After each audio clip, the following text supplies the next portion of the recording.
कि वर्तमान में भारत की 90% जनसंख्या जो अपने आप को सनातनी कहती है, असल में वे लोग सनातनी नहीं है। नहीं।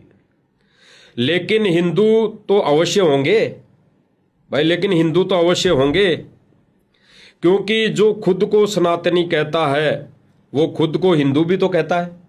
तो इस विषय में भी आप जानकारी दें मानव समाज को।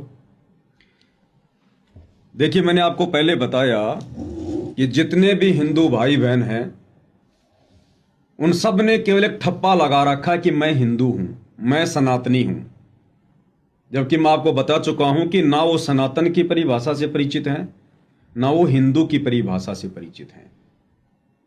अब हिंदू की क्या परिभाषा है? हिंदू उसे कहते हैं जो किसी भी प्रकार का नशा करना तो दूर, जो नशीली वस्तुओं को छूने से भी डरे, बिल्कुल, उसे कहते हैं हिंदू। हिंदू उसे कहते हैं जो मांस को खाना, मांस भक्षण करना तो बहुत दूर की बात, मांस को छुए भी नहीं। हिंदू असल में उसे कहते हैं जो 33 करोड़ देवी देवताओं की पूजा करना तो दूर किसी को सलाह भी ना दे। हिंदू असल में उसको कहते हैं जो ब्रह्मा विष्णु महेश को इष्ट मानकर उनकी पूजा करना तो दूर किसी को सलाह भी ना दे। अगर वे हिंदू की परिभाषा से परिचित होते तो, लेकिन उन्हें हिंदू की परिभाषा का भी ज्ञान नहीं है। जब आप गीता जी को पढ़ेंगे तो परमपिता परमेश्वर सतगुरु रामपाल जी ने बताया कि गीता जी अध्याय 7 श्लोक नंबर 15, गीता अध्याय 7 श्लोक नंबर 15 में ब्रह्मा विष्णु महेश की पूजा करने वालों को 4 गालियां दी हैं।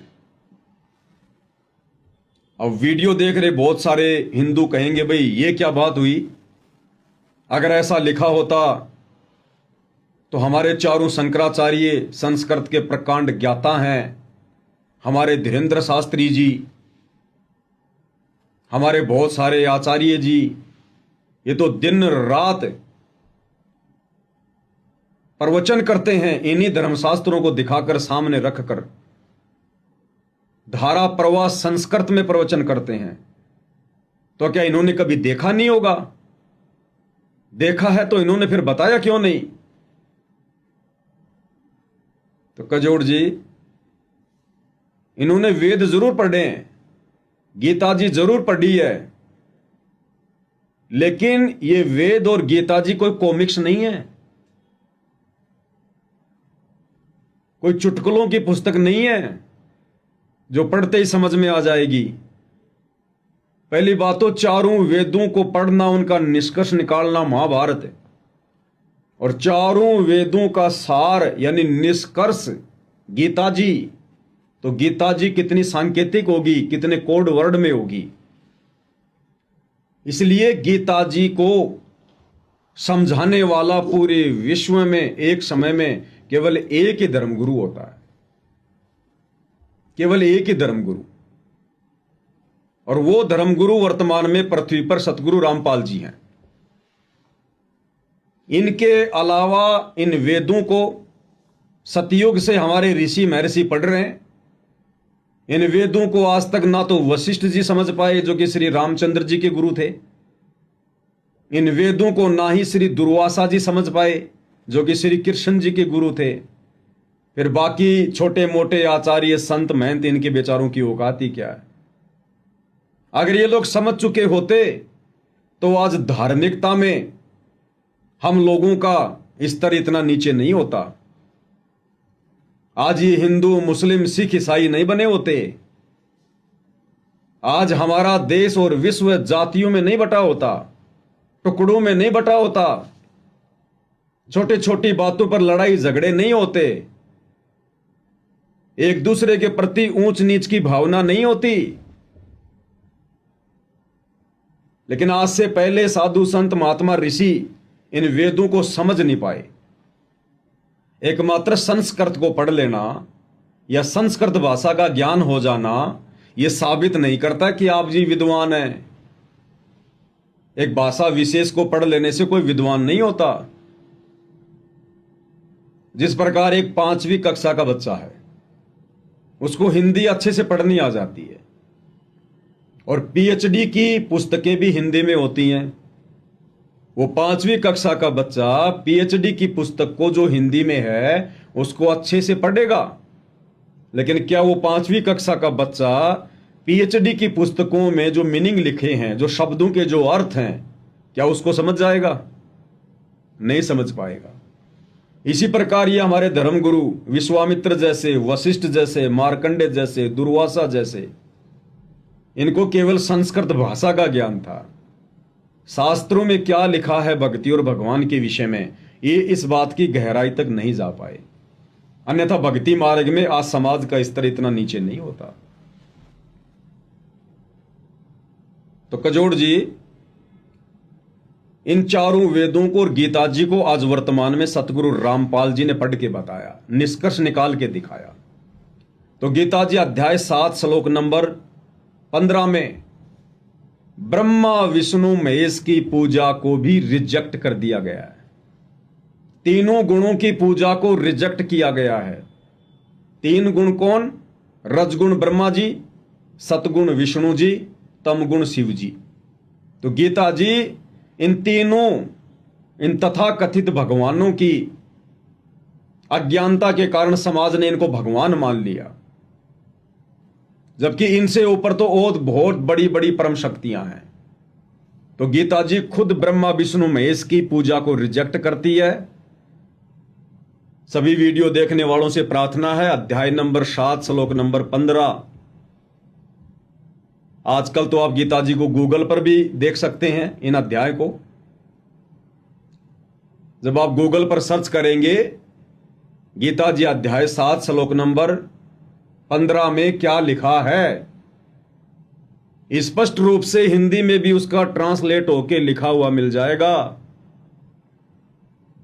कि राक्षस स्वभाव को धारण किए हुए मनुष्यों में नीच दूषित कर्म करने वाले मूर्ख लोग, गीता का ज्ञान देने वाला भगवान कहता कि मेरी पूजा भी नहीं करते, केवल तीनों गुणों की भक्ति में लगे हुए हैं, ब्रह्मा विष्णु महेश की पूजा में।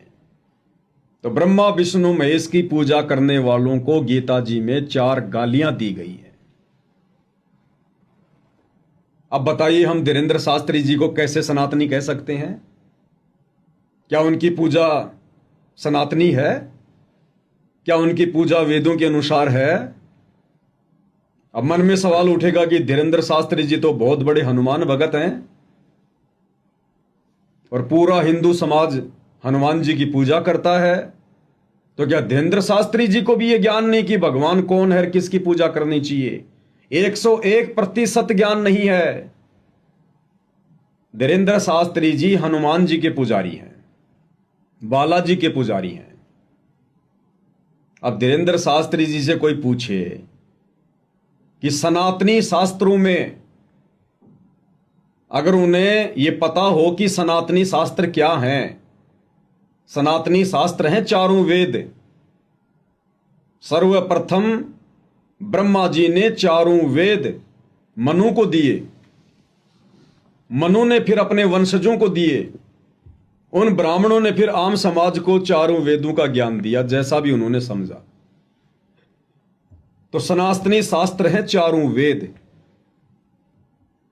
जिस समय हिंदुओं की ये कुरान शरीफ नहीं थी, कुरान मजीद नहीं थी, तौरेत नहीं थी, जबूर नहीं थी, इंजिल नहीं थी, सिखों का गुरु ग्रंथ साहिब नहीं था, ईसाइयों की बाइबल नहीं थी,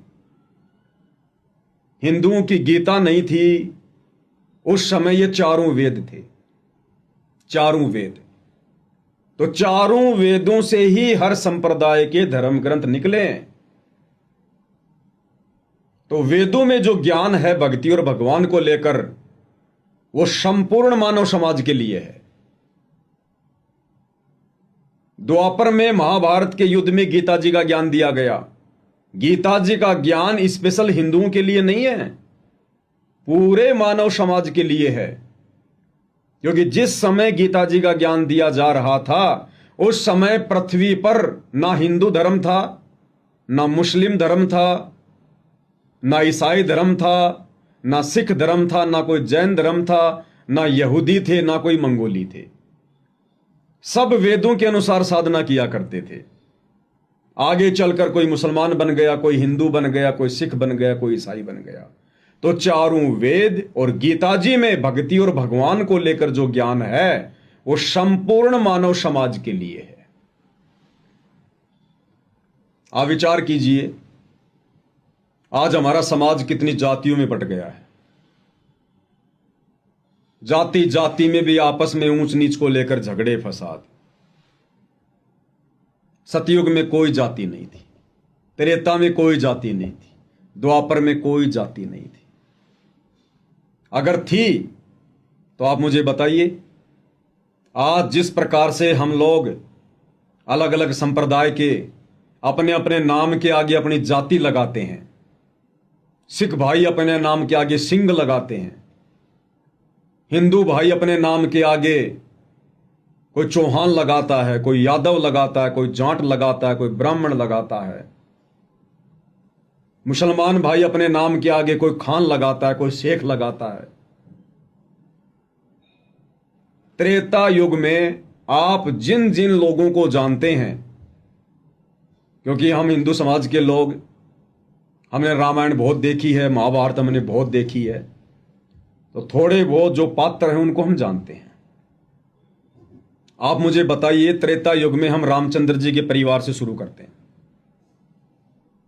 क्या रामचंद्र जी के नाम के आगे आपने कभी खान लगा हुआ देखा, सुना?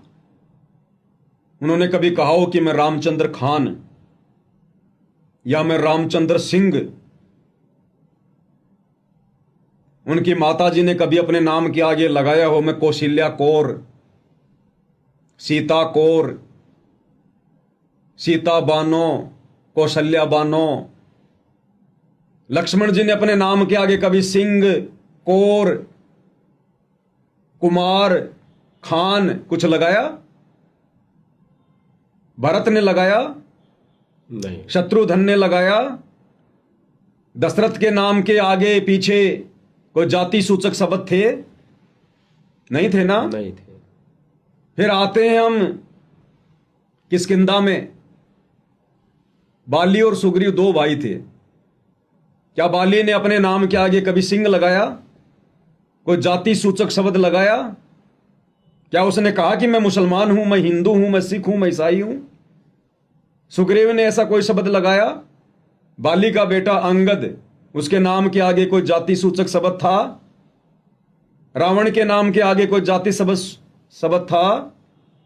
रावण का बेटा कौन? इंद्रजीत, मेघनाथ, अक्षय कुमार, 1,00,000 उसके बेटे थे। क्या कोई जाति सूचक शब्द था? द्वापर के बाद में सारी जातियां बनी है, सारे धर्म बने हैं, और आज पूरी की पूरी दुनिया, पूरा का पूरा मानव समाज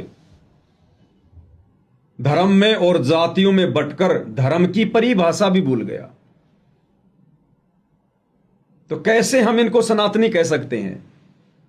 सनातन में तो कोई धर्म नहीं था, कोई जाति नहीं थी, सब एक परमेश्वर की पूजा करते थे, वेदों के अनुसार साधना किया करते थे, और सब गुरु बनाकर साधना किया करते थे। सबसे बड़ी बात, बिना गुरु के कोई भी व्यक्ति अध्यात्म की शुरुआत नहीं करता था।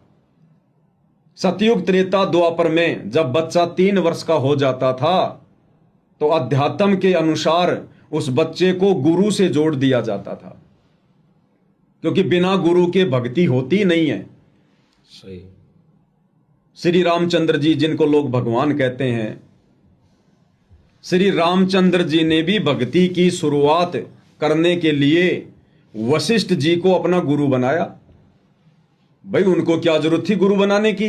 वो तो 3 लोक के प्रधान देव हैं, विष्णु जी के अवतार थे, उनको भला गुरु बनाने की क्या जरूरत थी? लेकिन उनको पता था कि अध्यात्म की शुरुआत सनातन धर्म में गुरु से ही होती है।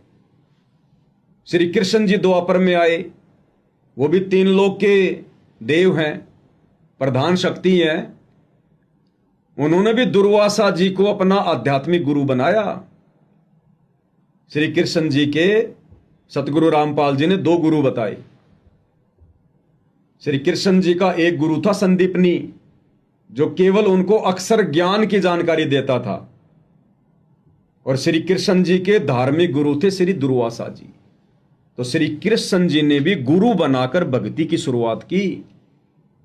फिर आज का सनातनी, आज का हिंदू कौन सी खेत की मूली है जो बिना गुरु बनाए मंदिरों में जा जाके, तीर्थों पे जा जाके अपनी मुक्ति करवा लेगा, 84 लाख योनियों से बच निकलेगा। तो असल में वर्तमान में लोग अध्यात्म की परिभाषा ही भूल चुके हैं। लोग हिंदू की परिभाषा ही भूल चुके हैं। आज हिंदू समाज में पहले तो यह कहा जाता था कि बेशक कोई घर बचा हो, बेशक कोई गांव बचा हो, लेकिन कोई घर नहीं बचा जहां पर शराब का इस्तेमाल ना होता हो, बीड़ी, सिगरेट, हुक्का, तमाकू, जर्दा इनका इस्तेमाल ना होता हो। और आज क्या हो गया, कोई इंसान बचा हो तो बचा हो, लेकिन घर नहीं बचा जिस घर में नशा ना हो, कोई व्यक्ति मांस भक्षण करने वाला ना हो। तो अध्यात्म का स्तर कितना नीचे गिर गया सनातनी पूजा को छोड़ने के कारण। तो हिंदू वो है जो नशे को छुए भी ना, नशा करना तो बहुत दूर की बात है। आज घर घर में नशेड़ी पैदा हो रखे हैं। हिंदू वो है जो मांस को खाए भी ना, छूना तो बहुत दूर की बात है। आज घर घर में मांस भक्षण करने वाले राक्षस पैदा हो रखे हैं। हिंदू वो है जो ब्याज पर पैसा ना दे, क्योंकि जो लोग ब्याज पर पैसा देते हैं अंत में उनकी दुर्गति होती है। दुर्गति। ब्याज पर पैसा कौन लेगा? जो दुखी होगा, परेशान होगा, आर्थिक रूप से तंग होगा। एक तरफ तो वो व्यक्ति पहले से दुखी, ऊपर से आपने ब्याज लेकर उसको मां दुखी किया। अगर मदद करनी है उधार करो। यदि आप ब्याज पर पैसा देते हैं, आप उस परमपिता परमात्मा के सबसे बड़े दोषी हैं। ऐसे व्यक्ति की दुर्गति टल ही नहीं सकती देर सवेर। तो कैसे हम हिंदू कह सकते हैं? गीता जी और चारों वेद ब्रह्मा विष्णु महेश और 33 करोड़ देवी देवताओं की पूजा करने को मना कर रहे हैं। और आज पूरा का पूरा हिंदू समाज ब्रह्मा विष्णु महेश तो छोड़िए, 33 करोड़ देवता तो छोड़िए, भैरव, भूत, बेताल, हनुमान, चौराहे, पेड़ पौधे इनकी पूजा में लगा हुआ है। आप कैसे उनको हिंदू कह सकते हैं? 33 करोड़ देवी देवताओं को लंकापति रावण ने युद्ध में हराकर अपनी कैद में डाल रखा था। बेबस थे, लाचार थे। शनिदेव जिससे पूरी दुनिया डरती है, उस शनिदेव को रावण अपने पैरों के नीचे आसन बना के रखता था। ये वायुदेव, ये पवन देव, ये रावण के महल में झाड़ू निकाला करता था। वरुण देव जिसको जल का देवता कहते हैं, रावण का पानी भरा करता था। अग्निदेव रावण की रसोई में खाना बनाया करता था। तो हमारे धर्म गुरुओं का आध्यात्मिक स्तर इतना नीचे गिर चुका है, इन्होंने हमसे इन लाचार और बेबस देवी देवताओं की पूजा शुरू करवा दी। इससे अच्छा तो रावण की पूजा कर लो, जिसने 33 करोड़ देवी देवताओं को बंदी बना रखा था। तो उन देवताओं से तो उत्तम समर्थ रावण हुआ। इससे अच्छा तो रावण की पूजा करो। तो आध्यात्मिक स्तर बहुत नीचे गिर चुका है। तो बताइए, देवी देवताओं की पूजा करने वाला, मंदिर बनाकर उनमें मूर्तियां स्थापित करने वाला, ब्रह्मा विष्णु महेश को भगवान बताकर उसकी पूजा करने वाला, हम कैसे उसको सनातनी कहें? कैसे हम उसको हिंदू कहें जो हर प्रकार की बुराइयां करते हैं? बाकी चोरी, जारी, निंदा, चुगली, मिलावट करना, रिश्वतखोरी, भ्रष्टाचारी, काला बाजारी, ये तो आदमी की रग रग में समाया हुआ है। हम कैसे उसको सनातनी कह सकते हैं? उसके बाद भी यदि हम सनातनी यात्रा निकाल रहे हैं तो समय और पैसे की बर्बादी के अलावा कुछ नहीं है। पहले स्वयं तो सनातनी बनो, पहले स्वयं तो यह जानो कि सनातन क्या है। ओम नाम की साधना कोई नहीं करता, गीता का ज्ञान देने वाला कौन है कोई नहीं जानता। किसी से भी पूछो गीता जी का ज्ञान किसने दिया, झट से बोलेगा श्री कृष्ण जी ने दिया। अगर वो गीता को ढंग से पढ़ लेता तो कभी नहीं कहता कि गीता का ज्ञान श्री कृष्ण ने दिया। अब सतगुरु रामपाल जी ने आके बताया, गीता जी का निष्कर्ष निकाल के बताया कि श्री कृष्ण जी तो केवल खड़े दिखाई दे रहे थे, एक यंत्र थे। श्री कृष्ण जी के अंदर भूत की तरह प्रवेश करके, और ये ब्रह्म जिसको काल कहते हैं, जो ब्रह्मा विष्णु महेश का पिता है, दुर्गा का जो पति है, वो काल ब्रह्म श्री कृष्ण में प्रेत की तरह प्रवेश करके गीता का ज्ञान बोल रहा था। अन्यथा जब आप महाभारत को पढ़ेंगे दूसरे खंड को, उसमें साफ साफ लिखा हुआ है, श्री कृष्ण जी को तो पता ही नहीं मैंने गीता जी में क्या उपदेश दिया था। तो हिंदू समाज ना ही तो चारों वेदों वाली साधना से परिचित है और ना ही गीता जी वाली साधना से परिचित है। तो किसी भी स्तर पर हम ये नहीं कह सकते कि श्री धीरेंद्र शास्त्री जी या देश के चारों शंकराचार्य या एकमात्र सतगुरु रामपाल जी को छोड़कर जितने भी धर्म गुरु हैं, कोई भी व्यक्ति सनातन की साधना करता है या अपने भक्तों से करवाता है, सब लोग सनातन से कोसों दूर है। ये तो एक मान बढ़ाई की हवस है, बगुलों में हंस बनने की चाहत है, जो सनातन का झंडा उठा के अपना नाम रोशन करने के लिए जो इस प्रकार की यात्राएं निकाल रहे हैं, रैलियां निकाल रहे हैं। आप इस सनातन रैली में जाके देखिए, अगर आपको मौका मिले तो हर एक के मुंह में गुटखा होगा, जर्दा होगा, कोई दारू का ठेका आ गया तो कोई बियर पीने से नहीं चूकेगा, शराब की घूंट लगाने से नहीं चूकेगा, और उसके बाद भी कह रहे हैं कि हम सनातनी हैं। जबकि कबीर जी ने अपनी वाणी में कहा कि मांस खाए वो ढेड सब, और मद पीवे सो नीच, और कुल की दुर्मति पर हरे राम कहे सो ऊंच। कबीर परमेश्वर जी ने मांस खाने वालों को ढेड की संज्ञा दी है। ढेड यानी नीच व्यक्ति। ढेड कोई जाति से संबंधित नहीं है। जो व्यक्ति नीच कर्म करता है वो ढेड है। जो व्यक्ति शराब पीता है, मांस खाता है, बीड़ी, सिगरेट, जर्दा, गुटखा, पान मसाला, कोई भी नशा करता है, ब्याज पे पैसा देता है, देवी देवताओं की पूजा करता है, जो गीता जी ने मना कर रखी है, ब्रह्मा विष्णु महेश को अपना इष्ट मान के पूजता है, वो व्यक्ति कबीर जी की वाणी के अनुसार ढेड की संज्ञा में है, नीच की संज्ञा में है। फिर भी लोग अपने आप को सनातनी कह रहे हैं, अपने आप को हिंदू कह रहे हैं। अब धीरेंद्र शास्त्री जी बालाजी की पूजा करते हैं, हनुमान जी को अपना इष्ट मानते हैं। क्या हनुमान जी की पूजा का या हनुमान जी के भी इष्ट श्री रामचंद्र जी की पूजा का हमारे चारों वेदों में कोई प्रमाण है? क्या कोई भी धर्मगुरु ये साबित कर सकता है कि चारों वेदों में दशरथ पुत्र श्री रामचंद्र जी की पूजा करने का विधान है? पूरी गीता जी में क्या कोई भी धर्मगुरु ये साबित कर सकता है कि श्री रामचंद्र जी की या हनुमान जी की पूजा करने का विधान है?